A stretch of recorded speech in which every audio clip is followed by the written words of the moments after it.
मित्रों, आप सभी का मेरे YouTube चैनल पंडित गोपाल दत्त उप्रेती में आपका हार्दिक स्वागत, अभिनंदन। अब आने वाले 28 तारीख को इंदिरा एकादशी का व्रत है, तो इस बारे में मैं आपको अवगत कराने के लिए आया कि इंदिरा एकादशी के व्रत की कथा आपको बताऊं क्या है, इंदिरा एकादशी का व्रत क्या है और उसको करने से क्या फल की प्राप्ति होती है। आप कथा का श्रवण करें ब्राह्मण के मुख के द्वारा। तो शास्त्रों में भी वो इसे बोला गया है कि जब भी ब्राह्मण से कथा सुने या ब्राह्मण के पास जाएं तो कुछ दान दक्षिणा इत्यादि दी जाती है। तो आप लोगों से दान दक्षिणा की यही अपेक्षा है कि आप मेरे YouTube चैनल को लाइक करें, सब्सक्राइब करें और मेरी नई जो वीडियो हैं आप ज्ञान अर्जन करें।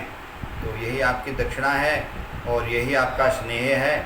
तो इंदिरा एकादशी का जो व्रत है वो 28 तारीख को पड़ेगा और यह इंदिरा एकादशी आश्विन मास की कृष्ण पक्ष की एकादशी का नाम इंदिरा एकादशी है। तो कथा इस प्रकार है इसकी मित्रों। युधिष्ठिर जी बोले कि हे भगवान मधुसूदन, आश्विन मास के कृष्ण पक्ष की एकादशी का नाम विधि क्या नाम है और क्या विधि है, और इसका जो विधि है वो भगवान कहते हैं, मैं आगे वर्णन करता हूँ। तो भगवान कृष्ण बोले कि हे युधिष्ठिर, जब आश्विन मास के कृष्ण पक्ष की एकादशी का नाम है इंदिरा, जिसके व्रत से पापी भी जो है अगर हो तो उसके सभी पाप नष्ट हो जाते हैं। तो भगवान कहते हैं कि हे राजन, इसकी पाप नाशनी कथा को सावधान होकर के सुने, जिसके प्रभाव से अधोगति को प्राप्त जो भी पितृगण हैं, अगर कोई पुत्र अगर इस व्रत को करता है जो उसके पितृ अधोगति को गए हैं वो भी मुक्ति पाते हैं और मुक्ति पा करके जो है परम धाम को वह प्राप्त करते हैं और पितृगणों की सुगति होती है, जिसके श्रवण मात्र से वाजपेय यज्ञ का फल प्राप्त होता है। पहले जो सतयुग में रिपुओं को मारने वाला एक राजा था, वह राजा महिष्मती में रहता था और महिष्मतीपुरी जो है उस राज्य का जो राजा था इंद्रसेन उसका नाम था। तो इंद्रसेन नाम से वह राजा सतयुग में अपने शत्रुओं को मारने वाला और वह महिष्मती में रहने वाला, राज्य को धर्म और यश से पालन करने वाला। वो महिष्मतीपुर का राजा एक दिन सभा के मध्य में बैठा हुआ था। तो उसी समय अध्यात्म चिंतन में समय अक्सर वो बिताता था अपना।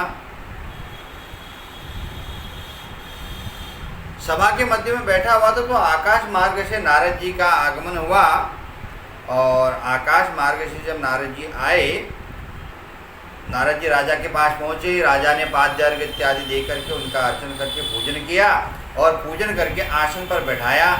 आसन पर बैठने के बाद में नारद जी ने पूछा कि हे राजेंद्र, आपके सत्संगों में तो कुशल है, आपके धर्म के प्रति और विष्णु की भक्ति तो है। नारद जी के वचन को सुनकर के राजा ने उत्तर दिया कि हे देवर्षि, आपकी कृपा से यहाँ सब कुशल है। आपके दर्शन से मेरे समस्त यज्ञ का जो भी मैं यज्ञ करता हूँ वो सफल हो गए। हे ऋषिराज, आप अपने यहाँ पधारने का कारण कृपा करके बताएं। यह सुनकर के देवर्षि नारद जी ने उत्तर दिया। नारद जी बोले, हे राजन, आप मेरे इस आश्चर्य करने वाली बात को सुनिए। मैं आपको एक बात बताता हूँ। ब्रह्मलोक को एक समय मैं चला गया, ब्रह्मलोक विचरण करते हुए। तो ब्रह्मलोक में जाकर के वहाँ से मैं धर्मराज की सभा में गया और धर्मराज की सभा में जा कर के उत्तम सत्कार पा करके मैंने उत्तम आसन पर विराजमान हुआ। और वह सभा धर्मशील, सत्यवान और भास्कर आदि की यम की जो उपासना करते हैं वो धर्म की सभा में मैंने तुम्हारे पुण्यवान और धर्मशील पिता को देखा। वहाँ पर देखा, उनको कुछ दोष युक्त देखा मैंने। तो हे ब्राह्मण, तो आप आगे बताएं वहाँ फिर क्या हुआ। तो उन्होंने कहा कि वहाँ मैंने जब देखा कुछ दोष युक्त हैं तुम्हारे पिता, और उनने कुछ संदेश दिया, उसको सुनो। उन्होंने कहा कि इंद्रसेन नामक महिष्मती नगरी का एक राजा है, वो विख्यात राजा है।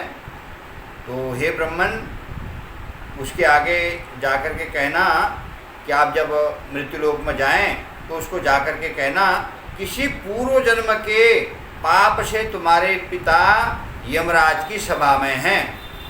इसलिए उनका संदेश है कि हे पुत्र, तुम मुझे इंद्रलोक की सभा, जो ये यमराज की सभा है, तो यमराज की सभा से स्वर्ग में भेज सकते हो। किस प्रकार भेज सकते हो? राजा ने ऐसा सुनकर के कहा कि ब्रह्मन, हे ऋषि, मैं किस प्रकार भेज सकता हूँ? तब नारद जी ने कहा कि जब उन्होंने जो बताया कि आप उनके संदेश को लेकर के मैं तुम्हारे पास पहुँचा हूँ, पिताजी के शुभ स्वर्ग गति की प्राप्ति के लिए हे राजन, आप इंद्रा के व्रत को करो, जिसके प्रभाव से तुम्हारे पिता स्वर्ग में चले जाएंगे। राजा ने कहा कि हे भगवान, उस इंद्रा व्रत को किस पक्ष में और तिथि में, किस तिथि में करना चाहिए? तब नारद जी ने कहा कि 10वीं के दिन श्रद्धा से पितरों का श्राद्ध करें और रात्रि में भोजन इत्यादि करके भूमि में शयन करें। दूसरे दिन एकादशी के प्रातः काल में हाथ मुंह धो करके दंत धावन इत्यादि करके भगवान के भक्ति भावना से उपासना करके नियम धारण करें कि आज मैं निराहार रह करके सभी भोगों से दूर रहूँगा और मैं कल भोजन करूँगा। इसलिए भगवान, आप मेरी रक्षा करो, मैं आपकी शरण में हूँ। ऐसा नियम करके मध्याह्न के समय में शालिग्राम भगवान की शिला के आगे विधि पूर्वक श्राद्ध करें। पूज्य ब्रह्मा और जो ब्राह्मण इत्यादि हैं, ब्राह्मणों को बुलाएं। ब्राह्मणों को बुला करके दक्षिणा दें, भोजन करावें।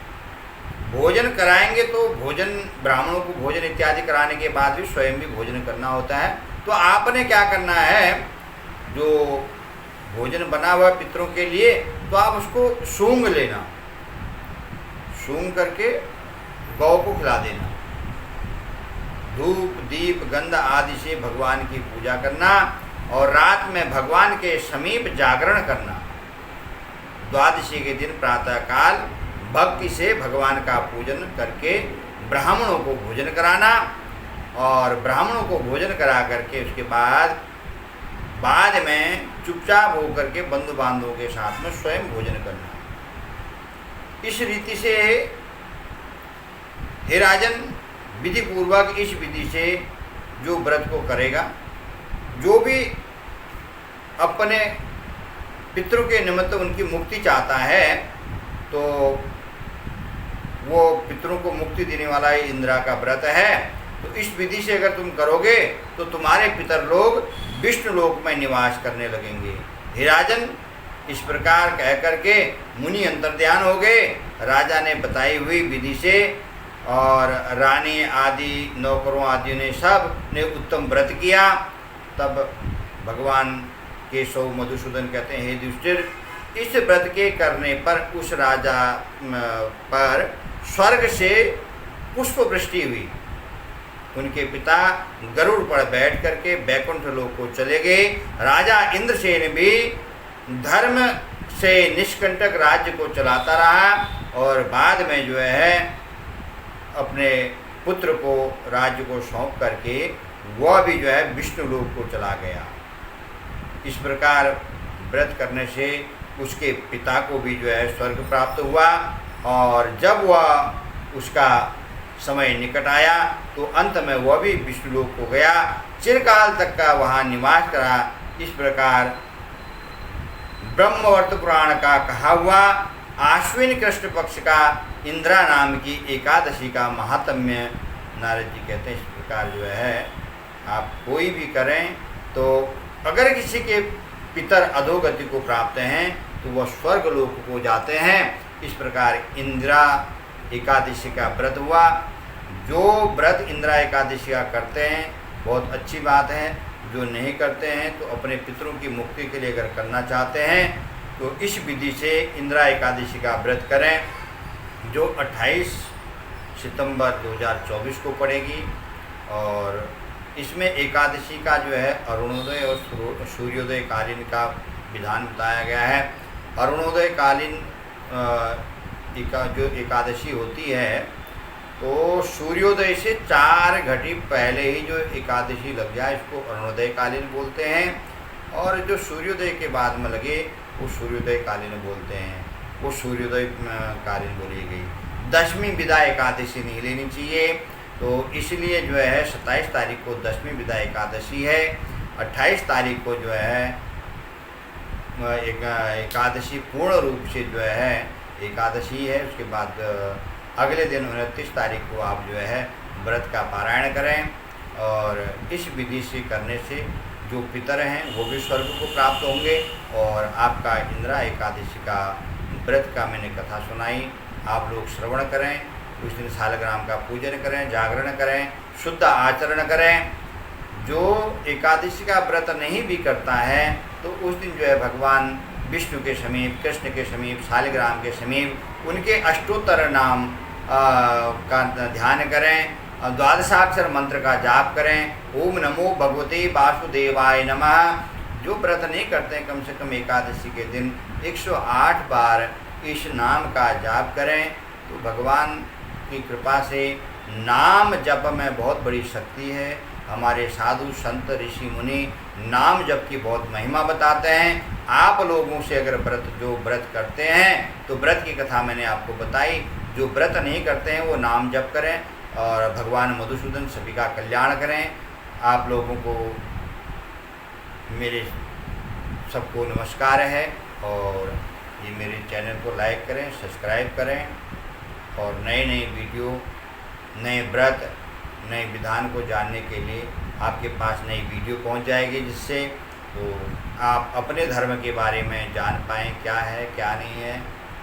तो मेरा आप यही प्रयास रहेगा कि मैं शास्त्रोक्त विधि से आपको हर व्रत, पूजन और कौन सा व्रत का क्या महत्व है वो बताने की कोशिश करूँगा। तो आप लोग मेरा हौसला बढ़ाएं, लाइक करें, सब्सक्राइब करें और यही ब्राह्मण के मुख से कथा सुनने की दक्षिणा है। धन्यवाद। राधे राधे।